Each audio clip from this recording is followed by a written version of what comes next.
Hello everyone, my name is Tom Hanks, and I think the last, I did the last Let's Talk video before I actually went to the bank and grabbed my loan. Yeah, everything went fine there. Today I already had one appointment of inspecting a car. It was a 2005 Mercedes 320 CDI, and I just came back from that. I will be looking at a 530D BMW later today, an E60 2006, I think. Impressions on the Mercedes. Getting into it, the seat is just so much softer than I'm used to. Like I've driven my Mark III Golf for like 3.5 years now, and I've driven it so much, in fact, that I've actually kind of started telling myself that it's kind of comfortable, but not even close. Like so far away from what that Mercedes is. It also feels a lot more spacious inside than my Golf. Although I think if you'd actually measure the two cabins, they wouldn't be that far apart. But just generally, it felt like entering a villa as opposed to entering a garden shed.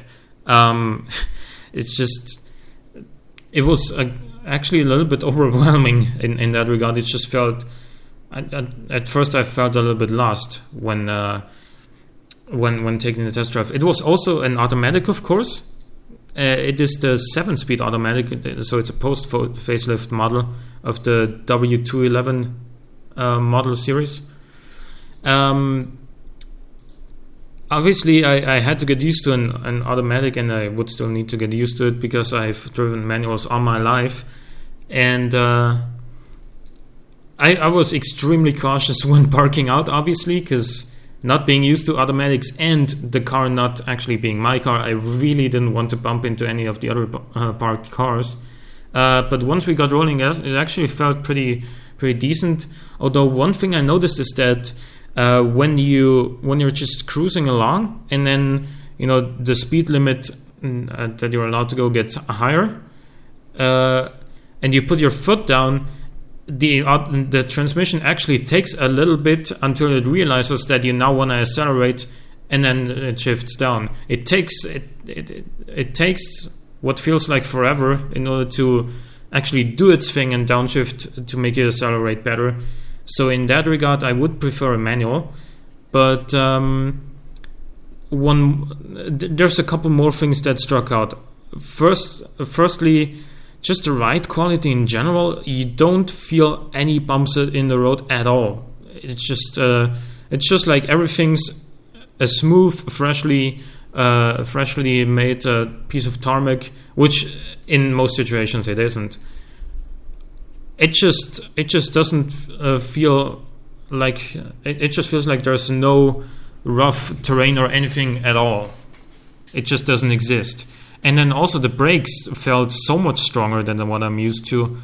It's probably going to be the same in the BMW. It's just that what I'm used to, like the standard that I'm used to, is fairly low. I'm realizing now, like the Mark III Golf, which with its rear drum brakes and with its lack of ABS.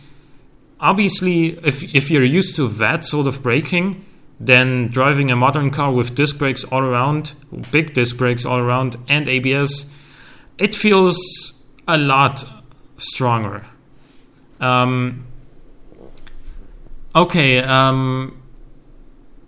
didn't really have the opportunity to take it on a long test drive with like lots of corners and B roads and whatnot, but the steering felt light and easy, like you would expect on a Mercedes. But I don't know, overall the car just felt so strange, so different from anything I'm used to, that I don't know if that's a good or a bad thing, because it feels so far away from what I'm used to that I'm having a hard time realizing that this could be the car I'm driving for the next couple of years, starting to like next week. it just feels kind of weird in that sense. But again, I'm going to be looking at a 530D as well today. It's got a manual transmission, and I'm looking forward to test driving that, and I'm going to be buying one of the two cars. So yeah, that's the news for today. I'll keep you updated on how the test drive went on the BMW. So stay tuned until then. Hope you're having a great day. See you next time.